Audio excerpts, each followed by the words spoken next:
The clinking of silverware against fine china was the only sound that dared challenge the cold authority in Miranda Holt's voice. "This is unacceptable," she said, her tone low and sharp, not looking up from the financial report glowing on her tablet. Her assistant, Tessa Linwood, nodded silently beside her, already composing a scathing email in her head. "Your water, ma'am," a quiet voice. A steady hand placed a crystal glass on the polished mahogany table. Tessa glanced up, her eyes briefly meeting the waiter's. They were tired eyes but clear. Her gaze dropped to his chest to the small gold-plated name tag pinned neatly to his vest. Lucas. For a split second, Tessa's professional focus wavered. Lucas. The name hung in the air for a moment, a strange echo of a conversation she and Miranda had just that morning. She gave a slight, almost imperceptible shake of her head. A coincidence, of course. The city was full of them. Still, she found herself watching as he retreated from the table. Miranda finally looked up, her gaze dismissing the waiter instantly before landing on Tessa. "Is there a problem?" she asked, her tone making it clear there wasn't allowed to be one. From across the room, Lucas Mitchell, a black single dad in his 30s, adjusted his tie. The weight of 3 lives, a desperate father, a powerful CEO, and a loyal assistant, already beginning to press down on the space between them. "No, Miranda, no problem at all," Tessa replied, her focus snapping back into place. "I've drafted the response to their counter-offer. It's direct." "It needs to be," Miranda said, her attention already back on her tablet. "The board is getting nervous. They see Alaric Thorne's offer as a safety net. I see it as a cage." The name Alaric Thorne was spoken with a particular venom, a rival CEO whose predatory tactics were legendary. Just then, Miranda's phone buzzed, the vibration sharp against the wood. She glanced at the screen and the muscle in her jaw tightened. "Speak of the devil," she answered, her voice dropping to an icy whisper. "Thorne, you have 60 seconds. Tessa watched as Miranda's expression went from controlled anger to pure fury. The conversation was short, brutal, and ended with Miranda snapping the phone shut. "He's pulling out," she stated, her voice dangerously calm. "He claims our Q3 projections are unstable. He's lying. He's trying to drive our stock price down before a hostile takeover." She looked around the restaurant, her eyes scanning the opulent decor, the wealthy patrons, as if searching for something to blame. Her gaze landed on Lucas, who was approaching their table to deliver their appetizers. "Finally," she muttered, just loud enough for him to hear. Lucas Mitchell placed a plate of seared scallops in front of her without a word, his movements precise and economical. He'd learned long ago that the best way to navigate a shift was to become invisible. But tonight he could feel Miranda Holt's eyes on him like a physical weight. "Is there a problem with the service?" Miranda asked, her voice dripping with condescension. "You seem distracted." Lucas met her gaze for a brief moment. "No, ma'am. Just ensuring everything is to your satisfaction." "My satisfaction," Miranda repeated, a humorless smile touching her lips, "is a very high bar to clear, one I doubt you could comprehend." The insult hung in the air, sharp and ugly. Tessa shifted uncomfortably in her seat. She knew this side of Miranda, the pressure cooker CEO who vented her frustrations on anyone she deemed beneath her. It was a part of the job Tessa had learned to tolerate, but never to like. Lucas simply nodded, his face a mask of professional neutrality. "Enjoy your meal." He turned and walked away, his back straight, his shoulders squared against the weight of her contempt. He slipped through the swinging doors into the bustling heat of the kitchen, the clatter of pots and pans a welcome shield. He leaned against a cool stainless steel counter, pulling his phone from his pocket. The screen lit up with the smiling face of his 8-year-old daughter, Amara. Her hair was a wild mess of tight brown coils, and there was a gap in her smile where a tooth used to be. A new message was waiting for him. It was from Sarah, Amara's favorite nurse. "Amara's numbers are a little low today. She's asking for you. Says you promised to finish the chapter about the dragon." Lucas's deep brown thumb hovered over the keyboard. He typed and deleted 3 different replies before settling on one. "Tell her I'll be there as soon as I can. Tell her the dragon is just waiting for the hero to arrive." He took a deep, shaky breath. the smell of garlic and searing steak filling his lungs. He needed this job. He needed the tips from tables like Miranda Holt's, people who could spend more on a single bottle of wine than he made in a week. Every dollar was a drop in the ocean of medical bills that threatened to drown him. His eyes fell on a discarded newspaper on the counter. A full-page ad for Holt Industries stared back at him, showcasing their new medical division, "Building a Healthier Future," the slogan read. Below it, in smaller print, was the name of their crowning achievement, the Prometheus procedure, Amara's last hope. A bitter irony twisted in his gut. He pushed himself off the counter, the mask of the invisible waiter settling back over his features. He had more tables to serve. He had a dragon to slay, and the woman in the dining room, the one who held the keys to his daughter's future in her perfectly manicured hands, had no idea he even existed. He was just the waiter, a ghost in her world of power and privilege. He pushed the kitchen doors open and stepped back into the fray. Lucas moved through the dining room with practiced ease, a phantom gliding between worlds of quiet celebration and intense business. When he returned to Miranda Holt's table, she and Tessa were deep in conversation, their voices low and urgent. He began to clear their appetizer plates, his movements swift and silent. "He's using the media to create a narrative of instability," Miranda said, her fingers drumming a frantic rhythm on the table. "By the time the market opens Monday, our stock will be in a freefall. He's not just trying to buy the company, he's trying to break it first." "We could issue a press release tonight," Tessa suggested, reaffirming our projections. "Show confidence." "Confidence?" Miranda scoffed. "Thorne will paint it as desperation. We need to strike back, not defend." As Lucas reached for Miranda's plate, the cuff of his white shirt rode up his arm by an inch. In the dim, atmospheric lighting of the restaurant, Tessa caught a fleeting glimpse of something on the back of his dark brown right hand. It wasn't a shadow, it was textured, different from the surrounding skin. But just as quickly as it appeared, it was gone, hidden again by the sleeve. As he straightened up, Tessa's brow furrowed. The name, and now this. A strange feeling like a half-forgotten dream pricked at the edge of her memory.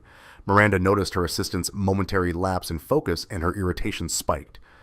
"Tessa, are you listening to me? This is critical." "Yes, of course," Tessa said, her eyes snapping back to Miranda, but her gaze drifted back to Lucas as he stacked the plates. This time Miranda followed her line of sight, and her expression hardened with contempt. She couldn't stand weakness, and to her, a waiter was the embodiment of a life spent serving others instead of commanding them. His quiet presence was an irritant, a symbol of the ordinary world she had fought so hard to escape.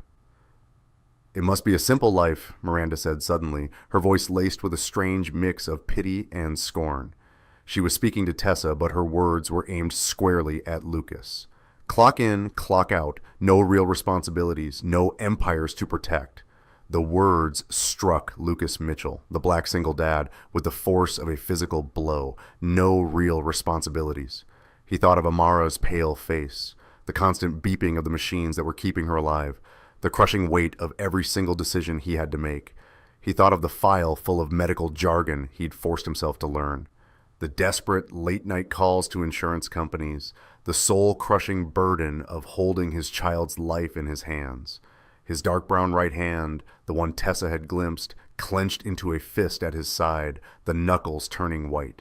Tessa saw the flicker of raw pain in his eyes before it was extinguished, replaced once more by that unnerving calm.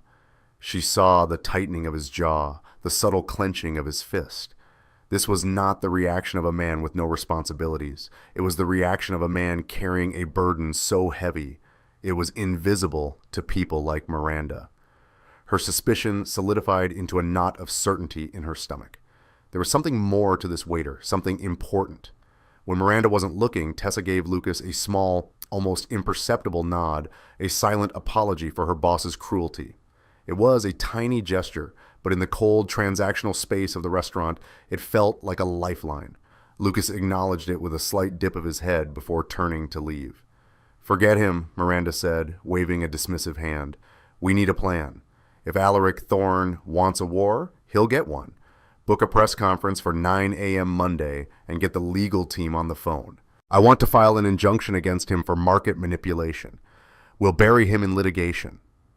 She was back in her element, a general on the battlefield, her momentary cruelty forgotten. But Tessa was no longer fully present.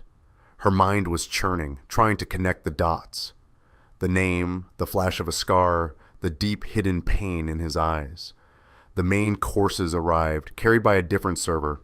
Miranda immediately began to eat, her mind clearly elsewhere, already plotting her next move. Lucas, having delivered the empty plates to the kitchen, was walking past their table on his way to another. He thought he was clear that the worst of the interaction was over. "Excuse me," a voice called out, quiet but firm. Lucas stopped and turned. It was Tessa. Miranda looked up, annoyed by the interruption. Tessa's expression was serious, her eyes searching his. "Lucas," she said, her voice dropping slightly, "I have a question for you if you have a moment." Lucas turned back slowly, his posture weary. He expected another complaint, another thinly veiled insult. But Tessa Linwood's expression was not one of disdain. It was intense, searching, and surprisingly gentle. Miranda, however, leaned back in her chair, tapping an impatient finger against her wineglass. "Tessa, we don't have time for this," Miranda said, her voice sharp. "Whatever it is, it can wait." "It will only take a moment," Tessa replied, her eyes never leaving Lucas's face. She ignored her boss's escalating annoyance, a rare act of defiance that made Lucas's own curiosity peak. "I apologize if this is an odd question," Tessa began, choosing her words with care. "But your hands, you're very steady. You must have been doing this for a long time." It was a simple observational question, but her gaze was fixed on his right hand, which he currently held at his side. Lucas was momentarily thrown. Of all the things he expected her to ask, it wasn't that. I manage," he said, his answer deliberately vague. He instinctively shifted, his right hand moving slightly behind his back.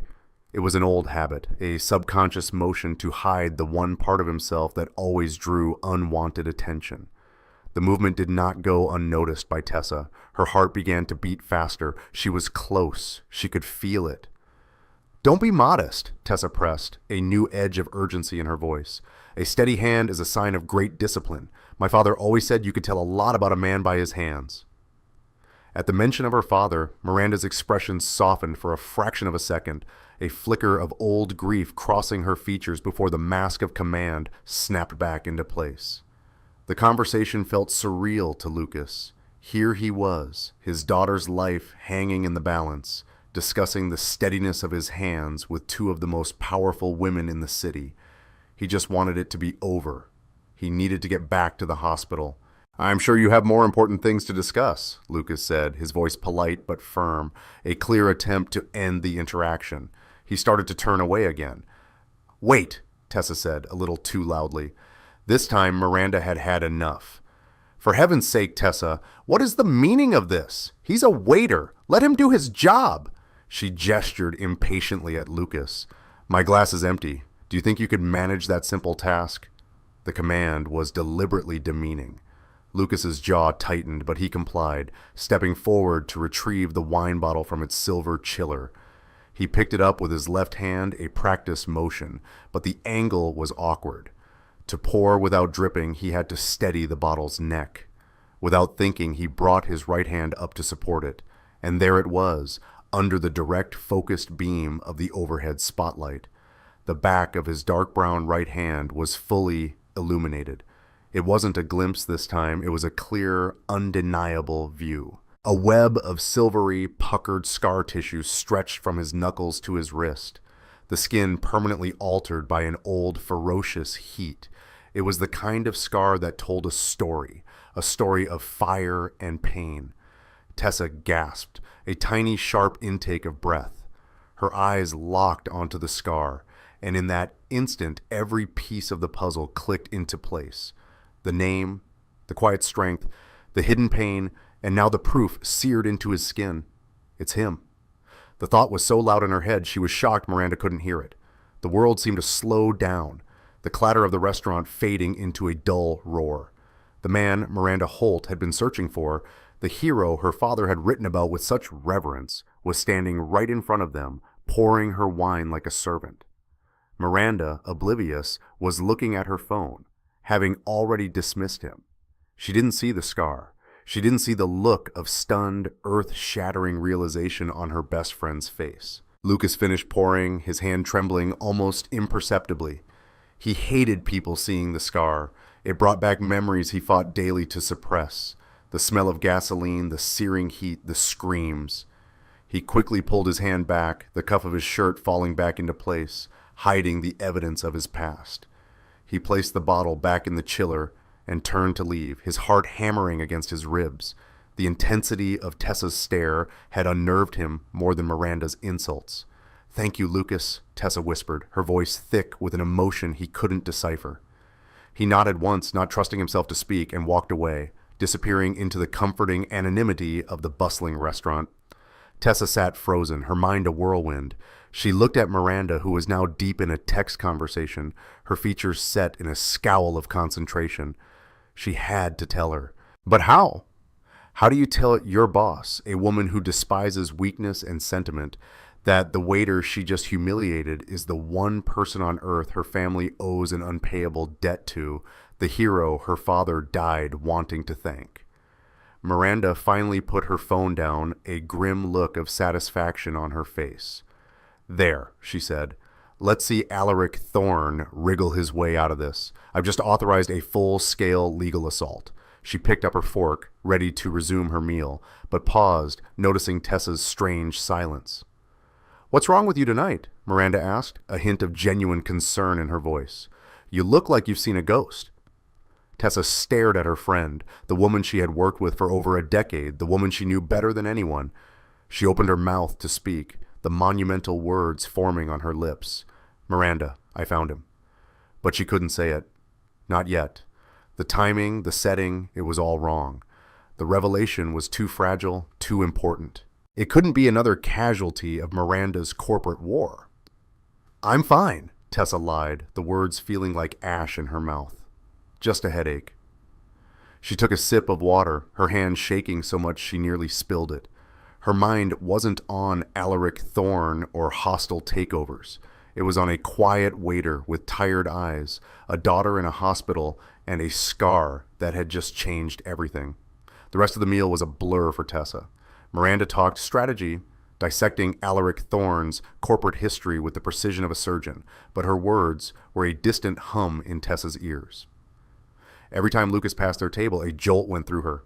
She was no longer seeing a waiter. She was seeing a ghost from her best friend's past, a man of quiet, mythic heroism, now reduced to refilling water glasses and clearing away half-eaten bread.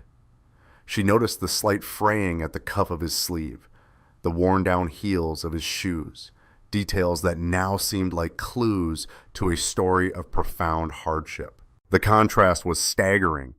Miranda, oblivious, was plotting a billion-dollar corporate war, while the man who had saved her father's life was likely worrying about his next paycheck. The injustice of it was a physical weight in Tessa's chest. She felt like a fraud, sitting there eating food that cost more than his daily wage, armed with a secret that could rewrite all of their lives. "I need to make a call," Tessa said abruptly, interrupting Miranda mid-sentence. "Privately, it's about the injunction." It was a plausible lie, the only thing she could think of to escape the suffocating tension of the table. Miranda nodded, distracted. "Good, be aggressive. I want Thorne to feel the pressure from every angle." Tessa rose from her chair, her legs feeling unsteady. "I'll be right back." As she walked away, Lucas's shift manager signaled to him from across the room, tapping his watch. It was 10 p.m. His shift was over. A wave of relief, so potent it almost made him dizzy, washed over him. He could finally go to Amara. He moved quickly, slipping into the staff-only corridor and heading for the small, cramped locker room in the basement. The moment the door clicked shut behind him, the stoic mask of Lucas the waiter dissolved, replaced by the raw anxiety of Lucas the father. He stripped off his vest and tie, his fingers fumbling with the buttons of his shirt. Before changing, he grabbed his phone, his thumb immediately finding the hospital's number in his recent calls.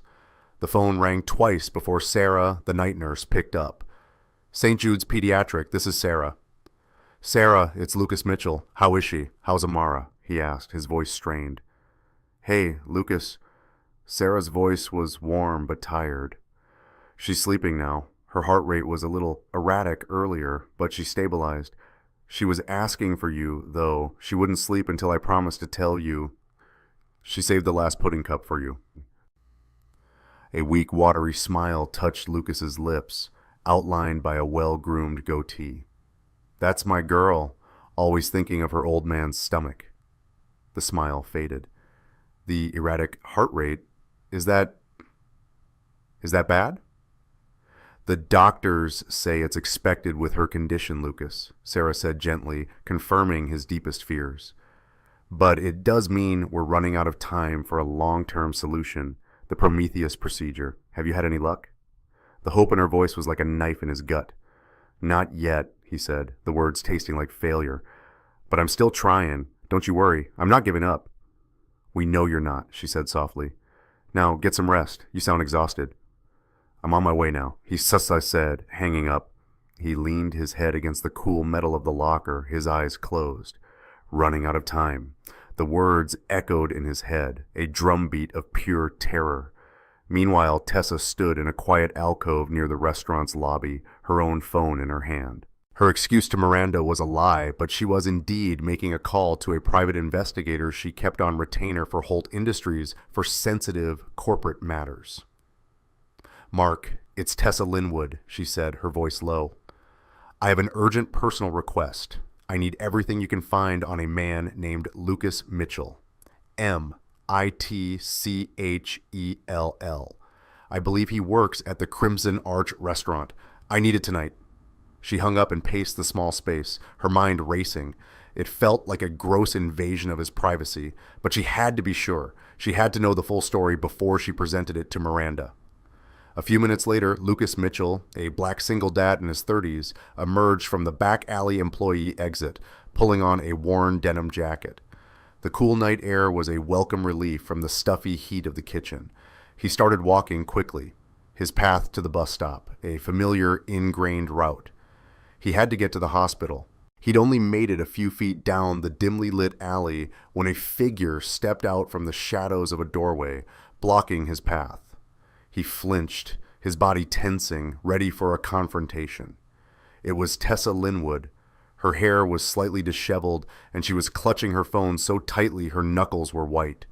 Her expression was a complex mixture of awe, pity, and unwavering resolve. Lucas Mitchell, she said, her voice shaking almost imperceptibly, but her eyes were locked on his. The buzzing of her phone in her hand signaled an incoming email, likely the report from her investigator, but she didn't look down. She didn't need to anymore. She knew. We need to talk. Lucas stared at the woman in front of him, his mind struggling to place her outside the context of the restaurant, Tessa Linwood, the CEO's assistant. He braced himself for a complaint, a reprimand for some unknown breach of protocol. All he wanted was to leave. I'm sorry, my shift is over, he said, his voice flat and tired. If you have a complaint, you can speak with the manager tomorrow. He made a move to step around her, his eyes already focused on the street at the end of the alley, the gateway to the bus stop, to the hospital, to Amara. This isn't about your shift, Tessa said, her voice firm enough to make him pause. This is about 12 years ago. It's about a car fire on the interstate. The words hit him like a physical shock. The sounds of the city, the distant sirens, the rumble of traffic faded away, replaced by a roar in his ears he hadn't heard in over a decade. He could smell the acrid smoke, feel the phantom heat on his skin. He stopped dead, his back to her, every muscle in his body rigid. He turned around slowly, his face a mask of disbelief and suspicion. Who are you? He asked, his voice low and dangerous. What do you want? My name is Tessa Linwood. I work for Miranda Holt, she explained, taking a hesitant step closer. The woman inside, Lucas said, a bitter understanding dawning on him. This is some kind of joke? A background check on the waitstaff? No, God no, Tessa said, shaking her head, her expression earnest. Miranda's father. He was the man in the car, the man you pulled from the wreckage. Lucas's blood ran cold. He had never known the man's name. In the chaos of the aftermath, he had slipped away. A nameless teenager with a badly burned hand, wanting no part of the attention or the questions. He'd buried the memory, walled it off from his current life. "I don't know what you're talking about," he said, the denial automatic, a reflex built over 12 years of silence. "Please don't," Tessa pleaded, her voice soft. "He never forgot you. Before he died, he told Miranda everything. He told her about the brave young man named Lucas who saved his life."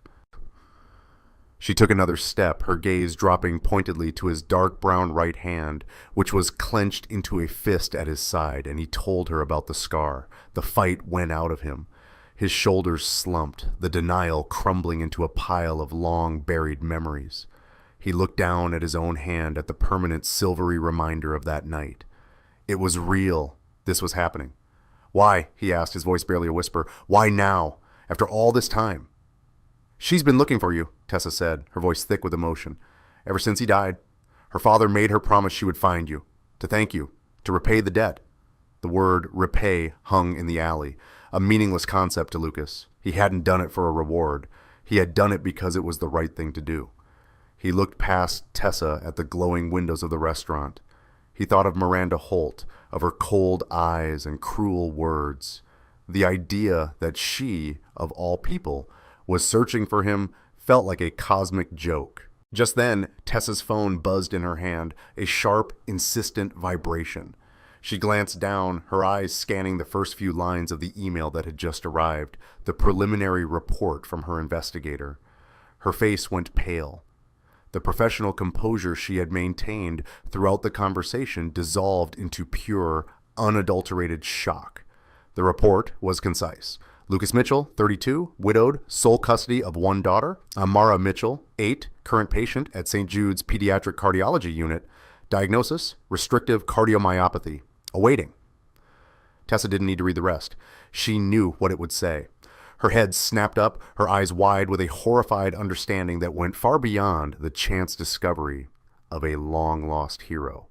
The universe wasn't just playing a joke, it was weaving a tragedy. The hero's daughter was dying, and the woman who held the cure was the same one who had mocked her father's savior.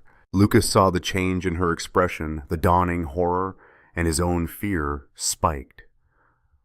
"What is it? What's wrong?" Tessa looked at him, no longer seeing a figure from the past, but a man trapped in an impossible present. A crisis that was inextricably, cruelly linked to the woman sitting inside the restaurant. The coincidence was too great, too terrible to comprehend. "Your daughter," Tessa said, her voice dropping to a strangled whisper. "Amara." Lucas's heart stopped. "How do you know her name?" Tessa held up her phone, the screen glowing in the darkness. "She's at St. Jude S. She needs the Prometheus procedure from Holt Industries." It wasn't a question. It was a statement, a death sentence, and a prayer all in one. Lucas stared at her, his secret past and his secret present colliding in the dark, damp alley. Everything he had kept separate, everything he had hidden was now laid bare, exposed by the one person in the world who held all the cards. The one person who could either save his daughter or let her die. The powerlessness he felt was absolute. A crushing weight that stole the air from his lungs. A cold fury, sharp and protective, sliced through Lucas's shock. This was no longer about a forgotten past. It was about his daughter, his Amara. Her sacred, fragile life had been dug up and exposed in some clandestine report. "Have you been investigating me?" he demanded, his voice dropping to a dangerous whisper. He took a step forward, his exhaustion replaced by a father's primal anger. "Who gave you the right to look into my daughter's life?" Tessa flinched, but held her ground. "I'm sorry," she said, her voice laced with genuine remorse. "I had to be sure it was you. I had no idea about your daughter until a minute ago. I swear." She held up her phone as if it were proof of her sincerity. "Lucas, this changes everything. You have to understand, Miranda. She has to help. This is the debt. It's what her father wanted." Lucas let out a short, bitter laugh that held no humor. "The debt? Your boss wouldn't recognize a moral debt if it was printed on a stock certificate. The only thing she understands is power." He jabbed a finger back toward the restaurant. "I know exactly who she is. Holt Industries already denied our application for financial aid. I have the rejection letter at home, signed with a crisp M. Holt. She's already had her chance to help. She said no. His pride, the only thing he had left, rose up like a shield. He hadn't asked for a reward 12 years ago, and he wouldn't beg for one now. His daughter's life was not a chit to be cashed in. She didn't know who you were, Tessa insisted, her desperation growing. It was an anonymous file to her, one of 1,000. If she knew it was you, it would be worse. Lucas cut her off, his voice raw with conviction. People like her don't like being indebted. They resent. She'll see this as a complication, a liability. She'll crush us just to clear the board. He looked at Tessa, his eyes pleading. You can't tell her. Promise me. I'd rather lose everything with dignity than be a pawn in her game. They were at an impasse, a hero from the past, begging to be forgotten, and the one person who knew his secret, convinced it was his only salvation. Dignity won't save your daughter's life, Tessa said, her voice cracking. The words were brutal, but they were true. You're out of options. You told the nurse you weren't giving up. This is what not giving up looks like. It's messy and it's terrifying, but it's a chance. Please, Lucas, trust me. Inside the restaurant, Miranda paid the bill, leaving a tip that was insultingly generous. But Tessa still hadn't returned. A prickle of annoyance went through her. Tessa was never this unprofessional. First her distraction at the table, now this disappearing act. Miranda, used to being the center of her assistant's universe, felt a strange unease. Leaving a trail of powerful, angry men in her wake didn't frighten her, but a deviation in Tessa's loyalty. That was something to be concerned about. She rose from the table, her movements sharp and decisive. She bypassed the main entrance and headed for the staff corridor, assuming Tessa had gotten cornered by a chatty restaurant manager. She pushed open the heavy employee exit door, stepping into the cool, damp air of the back alley, and then she saw them. They were illuminated by a single bare bulb above the doorway, her loyal, indispensable assistant and the waiter. They were standing too close, their conversation clearly not about dinner service. Tessa's face was filled with a desperate, pleading emotion Miranda had never seen before. The waiter, Lucas, looked cornered, his expression a volatile mix of anguish and defiance. A cold, possessive suspicion washed over Miranda. What was this? What secret could her assistant possibly share with this black man? Tessa. Her voice was sharp as shattering glass, cutting through the alley's charged silence. Both Lucas and Tessa froze, turning to face her. The moment of truth had arrived, uninvited and unforgiving. Miranda's eyes, shrewd and analytical, darted from Tessa's panicked expression to Lucas's guarded one. What is going on out here? She demanded, her gaze finally settling on Lucas with icy disdain. Don't you have dishes to wash? The alley was suddenly silent, the single bare bulb overhead casting long, distorted shadows. Miranda Holt stood with her arms crossed, the unquestioned queen of her corporate world, now holding court in a grimy back alley. Her sharp, analytical gaze shifted between her assistant's panicked face and the waiter's defiant one, trying to compute the unbelievable scenario in front of her. I asked you a question, Tessa, Miranda repeated, her voice dangerously low. What are you doing with him? The pause, the deliberate emphasis on the word him, was designed to wound, to remind Lucas of his place. Lucas flinched, a fresh wave of humiliation washing over him. He felt Tessa's eyes on him, a silent, desperate plea. He gave the slightest shake of his head, a final futile attempt to keep his worlds from colliding. Don't do it! But it was too late. Miranda's presence had forced the issue. Tessa saw his silent plea and her heart broke for him, but she also saw the image of a dying little girl in a hospital bed. The choice was brutal, but it was clear. She took a deep breath, turning to face Miranda fully. The apology in her eyes was for Lucas. The resolve in her voice was for his daughter. Miranda, Tessa began, her voice trembling slightly, do you remember the promise you made to your father? The question was so unexpected, so out of context that it completely disarmed Miranda. Her expression shifted from anger to baffled confusion. What? What does my father have to do with this ridiculous scene? Everything, Tessa said, her voice gaining strength. The letter he left you, the man he told you about, the one who saved his life. Miranda's breath hitched, her annoyance momentarily forgotten, replaced by a flicker of the old familiar grief. Tessa, what are you talking about? This is neither the time nor the place. But it is, Tessa insisted, her gaze unwavering. She took a half step to the side, gesturing almost unconsciously toward Lucas, who stood frozen, a deer in the headlights. The time for subtlety was over. The time for whispers was gone. The man from the bridge collapsed, Tessa said, her voice dropping to a near whisper, echoing the story she'd told inside. But that wasn't right. That was her story. She corrected herself, her voice ringing with the clarity of truth. No, not the bridge. The car fire. Miranda's eyes narrowed. What? Tessa's gaze locked with her boss's. It was now or never. That's him, ma'am. The words, so simple, so direct, hung in the cold night air. They didn't make sense to Miranda. Her brain, accustomed to complex data and logical progressions, refused to process them. Him was the waiter. The hero was a legend, a figure of mythic importance in her family's history. The two could not be the same. Don't be ridiculous, Miranda snapped, a nervous tremor in her voice. You're overwrought. This man is a waiter.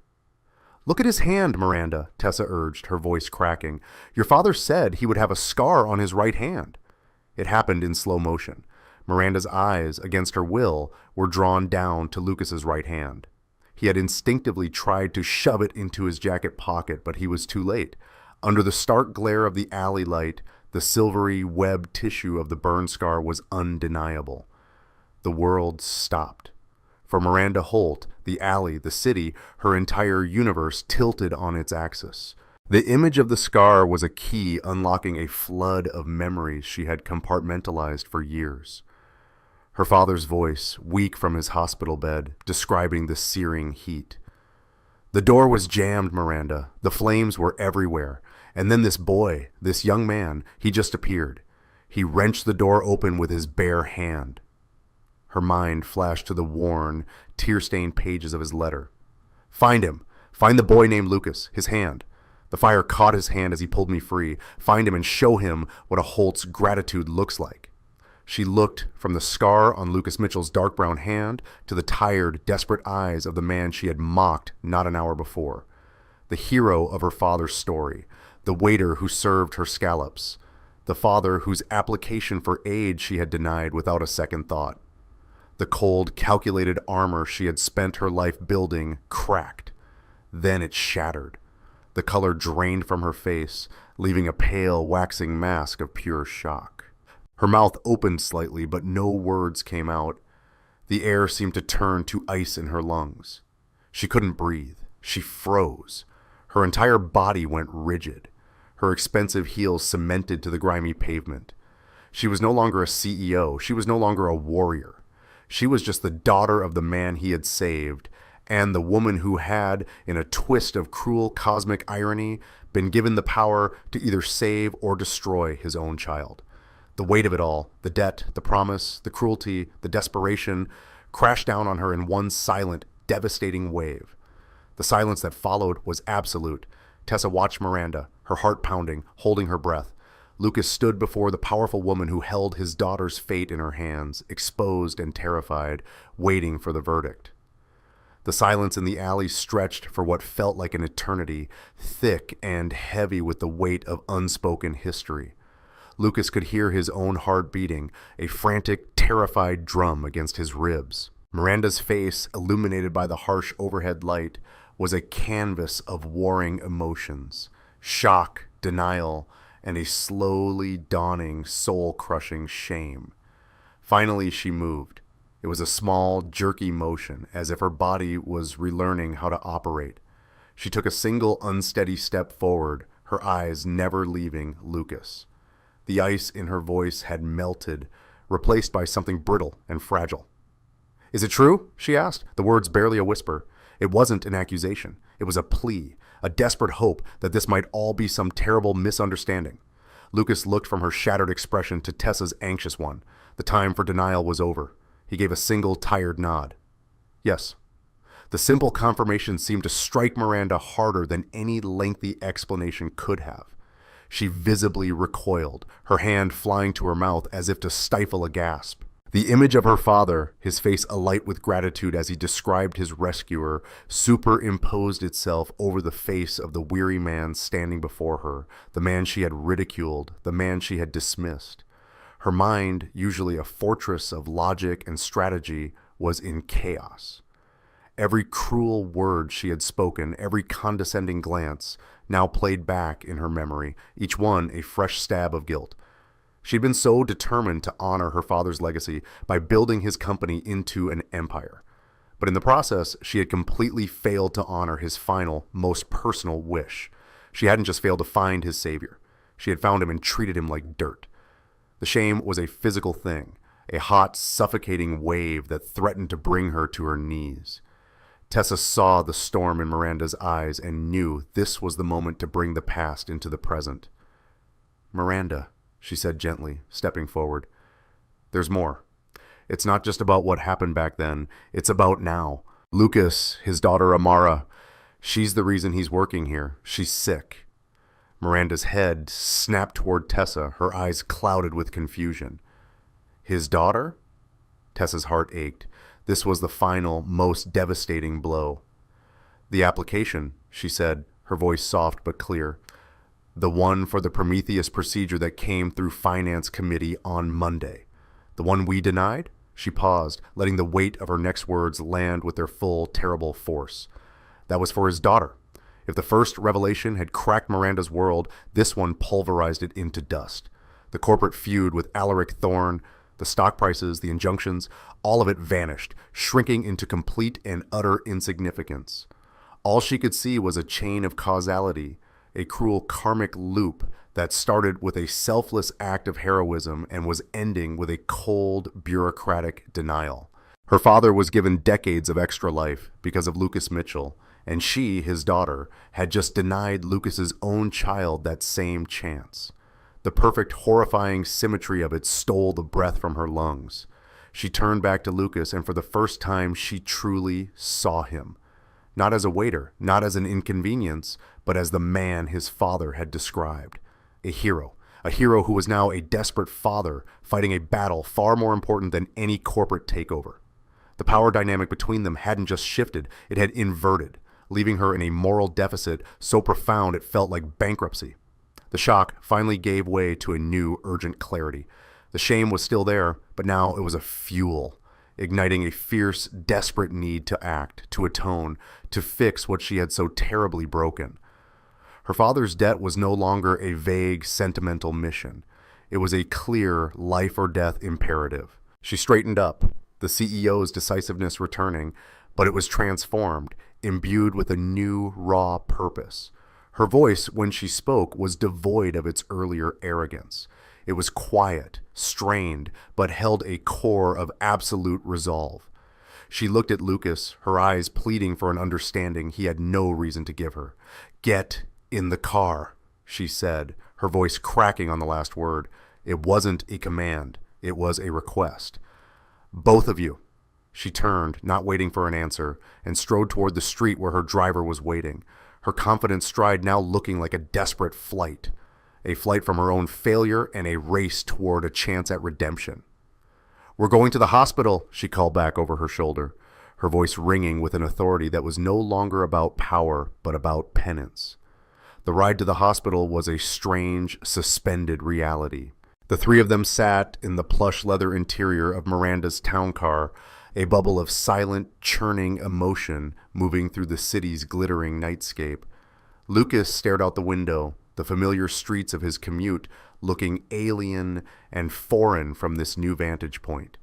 He felt like a passenger in his own life, swept up in a current so powerful he had no choice but to be carried along. Miranda was not silent. The moment the car doors closed, her phone was in her hand, her thumb flying across the screen. She wasn't texting about business. She was mobilizing an army. "Dr. Alastair, it's Miranda Holt. I'm on my way to St. Jude's Pediatric. I want the entire file for a patient named Amara Mitchell on my tablet in 5 minutes. And I want you out of whatever dinner party you're at and at the hospital in 30. No, I don't care that it's your anniversary. This is your new anniversary. Her voice was the same razor-sharp instrument of command she had used all night, but the target had changed. The full force of her will, the immense power of her position, was no longer being aimed at a corporate rival, but at a child's disease. She made 3 more calls in quick succession, overriding protocols, authorizing expenditures, and demanding the presence of the top pediatric surgeon in the state. Lucas watched her, a dizzying mix of hope and terror swirling in his gut. An hour ago, this woman was his tormentor, an obstacle. Now she was a force of nature, tearing down every barrier he had spent months fruitlessly chipping away at. The sheer speed of it was terrifying. He had lost all control, surrendering his daughter's fate to the woman who had, until tonight, been his unwitting enemy. Tessa sat quietly, a steadying presence between the two of them. She reached into the car's mini-fridge and handed Lucas a bottle of water. "Drink," she said softly. It was a small gesture, but it grounded him, a reminder that there was still humanity in the midst of this whirlwind. When they arrived at St. Jude Games S, the hospital administrator, having been alerted by a frantic call from the head of the board, was waiting for them at the entrance. "Miss Holt, this is an unexpected," he began, his face a mixture of deference and confusion. Miranda walked past him without breaking stride, her focus absolute. "Which way to the pediatric cardiology wing?" she asked, her voice leaving no room for pleasantries.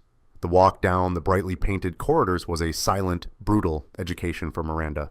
Cheerful murals of cartoon animals and smiling suns did little to mask the quiet, anxious energy of the place. She saw other parents in the waiting areas, their faces etched with the same exhaustion and fear she now saw so clearly on Lucas's. These were the people behind the files, the families attached to the funding requests her company processed and all too often denied. For the first time, the consequences of her detached, bottom-line-driven leadership felt real, and the weight of it was crushing. They stopped outside room 307.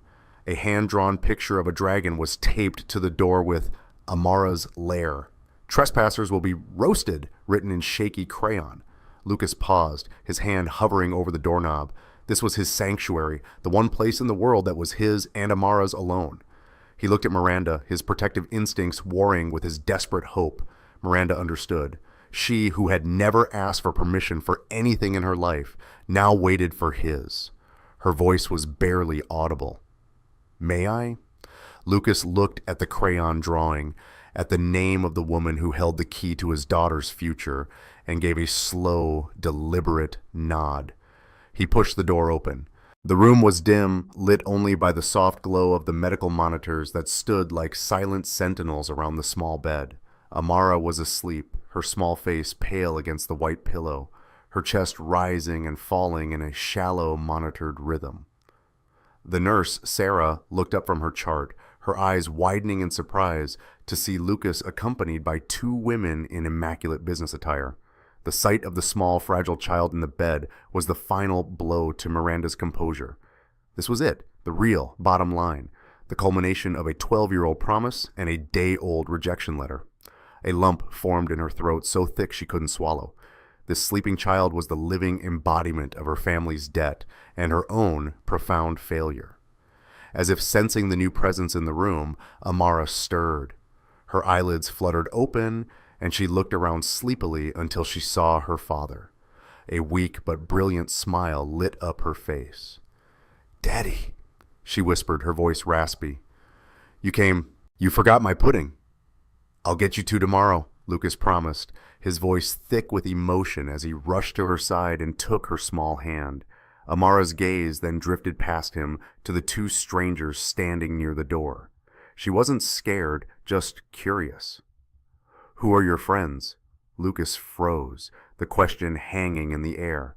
How could he possibly explain who this woman was? The cruel boss? The daughter of the man he'd saved? The person who held her life in her hands? Before he could even attempt to form an answer, Miranda stepped forward, moving slowly as if not to frighten a small animal. She stopped a few feet from the bed, all the power and arrogance she had wielded for years stripped away, leaving only a raw, aching vulnerability. She looked at the small girl, the granddaughter her father would never know, and felt the full, crushing weight of the moment. Her voice when she spoke was gentle and thick, with an emotion she hadn't let herself feel in years. "Hello, Amara," she said, her throat tight. "My name is Miranda. I was a friend of your family's a long time ago, and I think I'm here to help." Amara, with the simple, unwavering trust of a child, accepted Miranda's explanation without question. She just smiled, a small, sleepy gesture that did more to disarm the powerful CEO than any corporate negotiation ever had. "Are you going to help me get more pudding?" she asked, her voice a hopeful whisper. A watery laugh escaped Miranda's lips, a sound so unexpected and genuine that Tessa, Lucas, and even the nurse, Sarah, stared at her. "I will buy you the entire pudding factory," Miranda promised, her voice thick with unshed tears. Just then, a man in his late 50s, dressed in a tailored suit, but with a harried look of someone who had just run a marathon, appeared in the doorway. It was Dr. Allister, the head of Holt Medical's surgical division. "Miss Holt," he said, slightly out of breath, "I got here as fast as I could. I have Amara's file." The atmosphere in the room shifted. The emotional weight of the reunion was now met with the urgent reality of the medical crisis. Miranda was instantly focused, the CEO in her reawakening. But this time, her formidable intellect was fused with a deeply personal mission. They moved to a small consultation area just down the hall, the doctor spreading charts and scans across a table. For 20 minutes, Miranda interrogated him, her questions sharp, precise, and surprisingly well-informed. She wasn't just a benefactor. She was a partner in the fight, absorbing the complex medical information, seeking to understand every risk, every percentage point of success. Lucas stood beside her, listening as the abstract horror of his daughter's condition was translated into the clinical language of science and surgery. For the first time, he wasn't hearing vague reassurances or sympathetic platitudes. He was hearing a plan. "She's a perfect candidate, Doctor," Allister concluded, pointing to a specific line on a chart. "With the Prometheus procedure, her chances of a full recovery are over 90%. The only barrier was the preliminary funding and the surgical schedule." Miranda looked at him, her expression unyielding. "There are no more barriers," she said. "Clear the schedule. I want her in the operating room as soon as it is safely possible. My foundation will cover every cent. Is that understood?" "Yes, Miss Holt," the doctor said, a look of profound relief on his face. "Absolutely." When they returned to Amara's room, she was asleep again. Tessa, seeing the exhaustion on Lucas's deep brown face and the fragile composure Miranda was barely holding on to, gently shushed the nurse out and offered to sit with Amara so the two of them could talk. Miranda led Lucas to a small, deserted family waiting room at the end of the hall. They sat in uncomfortable plastic chairs under the hum of a fluorescent light, a world away from the mahogany and crystal of the restaurant. For a long moment, Miranda just stared at her hands, unable to meet his gaze. "I have spent the last 4 years," she began, her voice low and strained, "trying to honor my father. I thought that meant growing his company, crushing his rivals, making the Holt name more powerful than ever. I was so focused on the empire, I completely forgot about the man." She finally looked up, her eyes shining with shame and regret. "What you did for him, that was the single greatest gift our family ever received. And in return, I treated you with contempt. I don't just mean tonight. My company, my policies, we failed you. We failed your daughter. For that, I am so, so sorry. More sorry than I can possibly say." The apology was real, stripped of all artifice. Lucas saw not a CEO, but a daughter mourning her father and grappling with her own failures. His anger, the bitterness that had been his constant companion for months, began to dissolve. "He was a good man," Lucas said quietly. "I'm glad I was there." "He left me a letter," Miranda continued, her hand instinctively going to her heart. "He begged me to find you, not just to repay you with money, but to show you the depth of our family's gratitude. What's happening now with Amara? It's not a transaction. It's not charity. She looked at him, her expression pleading for him to understand. It's the only way I can even begin to make things right. It's the only way I can honor my father. Lucas finally understood. This wasn't about power or pity. It was about a promise, a daughter's love, a debt that transcended money. He gave a slow, deliberate nod of acceptance. Thank you, Miranda. She wasn't finished.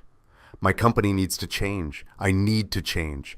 This has shown me how disconnected I've become. She leaned forward, her gaze intense. When this is over, when Amara is well, I want to offer you a job, not in a restaurant. At Holt Industries, in our patient advocacy department, someone who understands what families go through, someone with integrity. My company needs more people like you, Lucas Mitchell. 3 months later, the winter sun streamed into Amara's hospital room, illuminating the cheerful "Welcome Home" banner hanging on the wall. The surgery had been a resounding success. Amara, her cheeks now rosy and full, was sitting up in bed, laughing as she beat Miranda soundly in a game of cards. The gap in her smile was wider now, a sign of a healthy, growing kid. Lucas Mitchell, a man who carried himself with the quiet strength of a black father, stood by the window watching them. He was wearing a simple, comfortable sweater, his face relaxed and free from the deep lines of exhaustion that had been carved there before. He had accepted Miranda's offer. His new life had already begun. Miranda caught his eye and smiled, a real, warm smile that reached her eyes. It was a look of shared history, of a debt repaid, and of a new, unlikely friendship forged in the crucible of crisis and kindness. Daddy, Miranda, come on, Amara insisted. One more game before we go home. Lucas and Miranda moved to either side of the bed, each of them taking one of Amara's small hands. In that moment, they weren't a CEO and a former waiter. They were just two people bound by a single act of courage 12 years earlier. Two people who had, against all odds, found their way to a future that was brighter than either of them could have ever imagined. A testament to a father's undying wish and the enduring power of a hero's heart. What a journey that was. It's amazing how a story can change the feeling in a room, isn't it? My hope is that these stories aren't just an escape, but a spark, a reminder of the courage and resilience that lives inside of you too. If there's one thought or lesson from this that you'll carry with you, I would genuinely love to hear it in the comments below, and I'm always fascinated to see our global family. So, feel free to share where you're listening from. If you want to keep finding that spark with us, the subscribe button is right there. We share a new story regularly, each one a testament to the strength of the human spirit. From the bottom of my heart, thank you for being here. In a world full of noise, sharing this quiet moment with you means everything. So until our paths cross again, be the main character in your own story and be a kind,